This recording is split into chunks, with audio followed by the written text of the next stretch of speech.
أعوذ بالله من الشيطان الرجيم بسم الله الرحمن الرحيم الحمد لله رب العالمين والصلاة والسلام على أشرف المرسلين وآله وصحبه ومن تبع بالخير إلى يوم الدين من يهده الله فهو المهتد ومن يضلل فلا هادي له.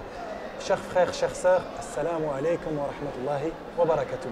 Nous avons aujourd'hui le privilège d'accueillir notre frère Omar Dourmen, qui est imam à la mosquée du Bourget, qui est également chef de département des études islamiques, également membre de l'Union internationale des savants musulmans, ainsi que membre de Dar al-Fatwa en France. Donc, alhamdulillah, nous sommes très heureux de l'accueillir et nous allons lui donner la parole pour que celui-ci puisse se présenter auprès des quelques frères et sœurs qui ne le connaîtraient pas. Akhil Karim, salam alaikum wa rahmatullahi wa barakatuh. Pourriez-vous vous présenter à ces quelques frères et sœurs qui ne vous connaîtraient pas? بسم الله الرحمن الرحيم الحمد لله رب العالمين والصلاة والسلام على أشرف المرسلين سيدنا محمد وعلى آله وصحبه أجمعين. Tout d'abord, je suis très honoré d'être parmi vous. Je suis le frère Omar Dourmen, imam de la mosquée du Bourget. Je suis également membre de l'Union mondiale des savants musulmans. Je suis également membre de Dar al-Fatwa ici en France. On a le stand la Khaïma, la tente chaque année. On essaye, Inch'Allah, de donner des réponses aux questionnements des frères et sœurs. Et voilà, j'enseigne les sciences islamiques et voilà, tout ce qui est autour de... Alhamdulillah, vous êtes un membre actif de la Ummah. Et alhamdulillah, à ce titre-là, je voulais vous demander, que pensez-vous du thème qui a été abordé cette année? C'est très bien, mashallah. C'est une réussite d'avoir pensé à ce thème parce que vous avez employé le mot Ummah. Je pense que ça mérite une explication. La Ummah, qui est celle qui est définie par le prophète et toute l'humanité. Donc il y a deux sortes de Ummah. Il y a la Ummah de toute l'humanité tout entière. Elle est dans le mot Ummah, elle contient... donc la communauté des hommes et la communauté des croyants. Des croyants. Ça, le thème donc parle à toute cette Ummah, la communauté humaine, parce que c'est un humain, c'est un prophète, c'est un humain. Donc il est envoyé à toute l'humanité. Donc le message il est clair et puis le fait de choisir ce thème, c'est très bien, c'est bien réussi. Parler du prophète, c'est parler de l'islam, sa totalité, parce que, comme disait Aïcha radiyallahu anha, le prophète, c'était le prophète qui marchait. Donc le prophète, son comportement était coranique, c'est le Coran en réaction. Donc, et comprendre le Coran, c'est à travers la réaction du prophète et le comportement du prophète. Parler du prophète, c'est parler à peu près de tout ce qui est l'islam. D'accord. Donc à ce titre-là, l'islam n'est pas un élément isolé, mais effectivement partie intégrante de l'ensemble de la communauté des hommes. Donc ici, concernant la situation en France, comment voyez-vous le développement de l'islam et de la communauté des croyants en France? L'islam en Europe, ça a été une rencontre très ancienne. On apprend ici à l'école française que Charles Martin arrêta les Arabes, les musulmans. Donc, alors qu'à cette époque-là, n'était pas encore la France qu'on connaît aujourd'hui. Donc l'islam était connu, était là avant que la France soit la France. Et ça, j'ai vu ça dans une revue, Le Monde religieux, un historien français qui nous dit voilà, l'islam était présent alors que la France n'était pas la France. Je veux dire, parce que c'est une religion, c'est la rencontre entre Est et l'Ouest, ça date depuis très longtemps. Donc l'islam n'est pas nouveau, surtout en France, n'est pas nouveau, en Europe n'est pas du tout nouveau. Le développement aujourd'hui de l'islam est plus ou moins la religiosité de cette communauté française musulmane est nouveau. C'est vrai qu'il est nouveau, qu'il prend beaucoup plus de clarté, beaucoup plus voilà, il se développe comme il peut. Et ça, c'est tout à fait honorable à la France parce que c'est une communauté française, c'est des citoyens qui aujourd'hui essayent de pratiquer au nom de leur liberté, de cette fraternité humaine. qui veulent pratiquer cette religiosité tout à fait comme étant citoyens français. Donc ça fait partie aujourd'hui, alhamdoulilah, la religion musulmane est reconnue par l'État comme deuxième religion. Donc ça se développe correctement. Alhamdoulilah. Donc justement, à travers votre position, vous envoyez un signe très fort à ceux qui voudraient opposer les musulmans et les non-musulmans.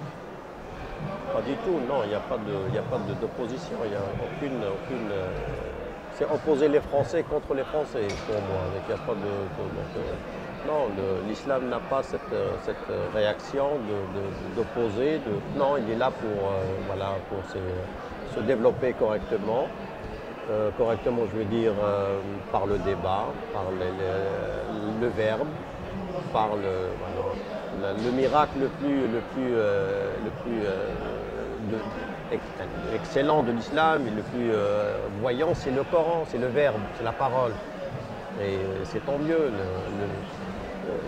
Donc, parler de l'islam, c'est parler de cette parole, parler intelligemment, parler de cette logique de l'islam, parler de qui est une logique humaine, je veux dire. Il n'y a pas d'affrontement entre musulmans, non-musulmans.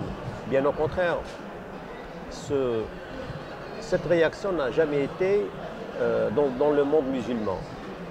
On a connu dans le monde musulman jusqu'à maintenant des non-musulmans qui vivaient pleinement leur citoyenneté dans des territoires non musulmans. Donc on n'a jamais connu ce phénomène. Bizarrement, ce phénomène, on le voit en Europe. Jamais on a connu. Il y a en Liban, en Algérie, au Maroc, en Égypte, il y a toujours eu des non-musulmans. Ils ont vécu pleinement leur citoyenneté et pleinement leur religion. Il n'y a aucun... Donc cette réaction, cette logique n'existait pas dans le monde musulman. Elle est aujourd'hui existante dans ce monde. Donc il y a ceci quelque part. Malheureusement. Vous évoquiez il y a quelques instants donc, le verbe, qui est une qualité essentielle en islam et pour les musulmans. Donc à ce titre-là, quel conseil vous pourriez donner aux jeunes musulmans en France pour que ces derniers suivent les pas du prophète alayhi salatu salam et s'éloignent du rigorisme? Premièrement, c'est lire. Le Coran, il a commencé par lire. Et lire tout. Il dit au prophète mais à nous, alors que le prophète était illettré. Donc le Coran s'est révélé dans un territoire d'illettrés. Donc il a encouragé les illettrés à lire. Comment se fait-il aujourd'hui que les littrés ne lisent pas? C'est une contradiction voilà, c'est ce qu'on a aujourd'hui. Je pense, Allahu a'lam, pour moi, c'est la solution la plus courte, c'est de lire. Et de lire tout. Et pour pouvoir parler, pour pouvoir se défendre, pour pouvoir expliquer, pour avoir le verbe. On ne peut pas ne pas lire et suivre le prophète. C'est pas concevable. C'est pas concevable. Tout à fait. Donc en l'occurrence, qui dit verbe dit communication dit un pas vers l'autre. Comment se concrétise en l'occurrence ce pas vers l'autre, vers les non-musulmans, vers nos frères en humanité? Je parle des chrétiens et des juifs. Comment vous voyez la relation avec ces chrétiens et ces juifs? Parce que pour certains, c'est vrai qu'ils essaient d'opposer une différence et une contradiction, une opposition avec ces gens-là, alors que vous évoquez le prophète alayhi salatu salam, il a toujours vécu en bonne intelligence avec les chrétiens et les juifs. Donc justement, quel conseil vous pourriez à nouveau donner à ces jeunes? Encore une fois, ce genre de discours n'existait pas dans des États musulmans. Parce que dans l'islam, ça n'existe pas. Il n'y a pas un humain croyant et un humain non croyant. Il y a des humains, après il y a des dogmes qui sont, il y a des croyants, il y a des non-croyants, mais en totalité, la pensée musulmane, c'est que les humains sont créés par Dieu. Et le père Adam, la mère Ève, donc on est frères, cette fraternité humaine. Et ça c'est une croyance chez nous. C'est une croyance. Donc aller vers l'autre, c'est naturel, c'est religieux, voire même. C'est pour ça que la vision de l'homme est maintenant un peu différente. Vision de l'homme. L'homme, pour nous, comme a été développé par Ibn Khaldoun, le fondateur de la sociologie humaine au 15e siècle. Il est mort en 1402. Il a développé, il dit, l'humain est de par nature politique, comme ils disent les philosophes. Il est de par nature, c'est-à-dire il est de par nature sociable. Et contraire de Jean-Jacques Rousseau, par exemple, dans le contrat social, il dit l'humain est de par nature animal. Donc il prend une évolution humaine et donc il a besoin d'un contrat social. Nous n'avons pas besoin de... C'est une vision, d'accord. Mais pour nous, l'humain est sociable. Il ne peut pas vivre tout seul. C'est pour ça aujourd'hui, dans des prisons par exemple, quand on veut torturer encore plus une personne, on l'isole. L'isolement est une torture. Parce que l'humain est fait de cette nature, fitra, et d'aller vers l'autre. C'est naturel. Maintenant, il y a des éléments qui font que ce pas vers l'autre, ça traîne un peu. Ça traîne un peu. Il faudrait travailler ce pas et aller vers l'autre et en moins discuter, parler cette liberté, parler des convictions. Les musulmans les plus anciens, ils ont développé le discours interreligieux. Vous avez des livres très anciens, Al-Milal wa Al-Nihal. Ils ont développé ce discours interreligieux, ce qu'on appelle aujourd'hui l'interreligieux. Ils l'ont développé il y a très longtemps. C'était naturel. Oui. C'était naturel d'aller vers l'autre et d'apprendre. Donc on essaie de revenir un peu vers le... Barakallahu fik, barakallahu fik. Ben, sachez que c'est très plaisant pour nous de vous entendre nous apporter votre science et votre sagesse. Barakallahu fik, qu'Allah vous accompagne dans votre quotidien, chacun de vos pas, qu'il couronne vos entreprises de succès et Inch'Allah que vous fassiez partie des gens de l'Firdaus ainsi que l'ensemble des frères et des sœurs. Nous en sommes sûrs, chaque frère et sœur pourra Inch'Allah se laisser imprégner des paroles sages de notre frère. Barakallahu fikum et on espère Inch'Allah vous retrouver tout bientôt. Assalamu alaikum wa rahmatullahi wa barakatuh.